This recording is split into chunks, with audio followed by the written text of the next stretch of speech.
देखिए, सबसे पहले ये बात कर लेंगे कि लॉकडाउन का जो असर पड़ा है, बहुत अच्छा असर पड़ा है। हमने न्यूज़ बहुत सुनी जब अमेरिका, इटली, स्पेन जब वहाँ पे हुआ तो इतने thousands of people were involved in this. So we were thinking कि जो हमारी पॉपुलेशन है, जो हमारा हाइजीन स्टेटस है, तो हमारा भी बहुत बुरा हाल होगा। लेकिन जो स्टैटिस्टिक्स उन्होंने सोचा था उसके विपरीत हो गया, यानी we are in a better stage than what was expected. देखिए, हम कोई डेवलप्ड कंट्री नहीं है, हमारा हेल्थ सेक्टर कम है बाकी मुल्कों से। तो इस लिमिटेड हेल्थ सेक्टर में हम लोग क्या कर सकते हैं? हम लोग ये कर सकते हैं कि सबसे बड़ा वेपन जो हमारे पास है वो ये है कि हमें लॉकडाउन ही रहना पड़ेगा, हमें अंदर ही रहना पड़ेगा। लेकिन इस अंदर रहने के साथ में जो हमारे प्राइम मिनिस्टर साहब ने 7 पॉइंट बताए थे, 7 पॉइंट में एक पॉइंट उन्होंने ये बताया था कि हमारे आजू बाजू जो गरीब लोग हैं, हमारे आजू बाजू वो मुफलिस लोग जो रोज़ कमाते थे, रोज़ खाते थे, उनको अगर रोटी नहीं पहुँच रही तो हमारा फ़र्ज़ बनता है ये रोटी उन तक पहुँचाने का।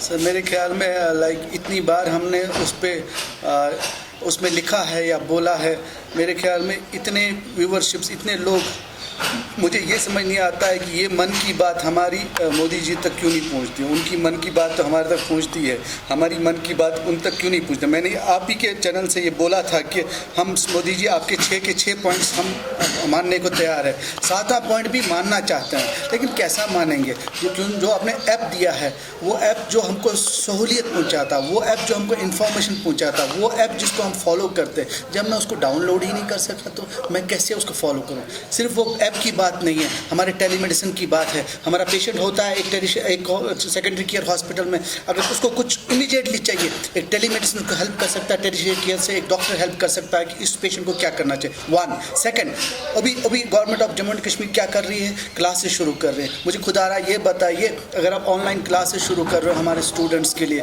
वो कैसे 2G में एक वीडियो क्लासेस कैसे चलेगी? That can not happen. So हर चीज़ को देखते हुए, या security reasons है, there are security reasons, but security reasons are to be dealt by the security forces, and we are the nation loving people.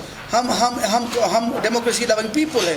Y should we suffer? अगर हम tax पे करते हैं, अगर हम बाकी चीज़ें, वी शुड हैव, हमें लिबर्टी होनी चाहिए, हमें बोलने की लिबर्टी होनी चाहिए। सोशल मीडिया और ये 4G आज सुप्रीम कोर्ट ने खुद माना है, this is one of the biggest tool of expression of your speech. So हमें कहीं ना कहीं वंचित किया जा रहा है एक्सप्रेशन ऑफ स्पीच से। तो हम रिक्वेस्ट करेंगे फिर गवर्नमेंट ऑफ इंडिया से, हम रिक्वेस्ट करेंगे होम मिनिस्ट्री से कि इस पे एक नज़रसानी की जाए, तो हमारे स्टूडेंट जो 8 महीने से घर पे बैठे हैं, ना बेचारों ने पढ़ा है, ना स्कूल देखा, ना कॉलेज देखा, आज ये मौका है, आज ये बात है कि हम अपने स्कूल, अपने कॉलेज इनके घर तक पहुंचा सकें। तो इसके लिए हमको 4G बहुत इंपॉर्टेंट।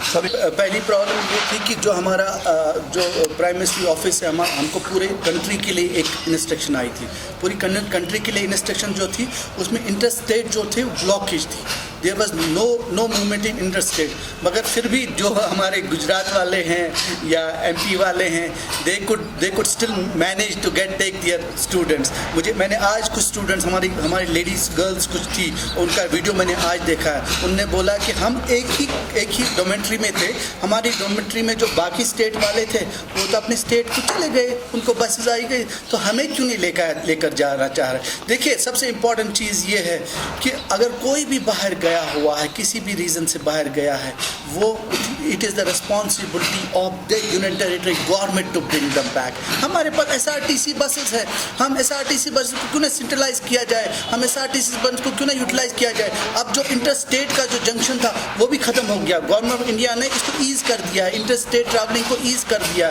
तो जैसे हम इसको रेस्पेक्ट करते हैं, ऑनर करते हैं और वेलकम करते हैं गवर्नर साहब की इस स्टेटमेंट को, इट स्टार्टेड, मगर इसकी जितनी जल्दी किया जाए उतना, क्योंकि ये बेचारे जब वहाँ से आएंगे उसके बाद भी 14 दिन तक तो वैसे भी कर नहीं जा सकते हैं, 14 दिन तो वैसे भी स्टेगनेंट यहाँ रहेंगे, and they are in thousands.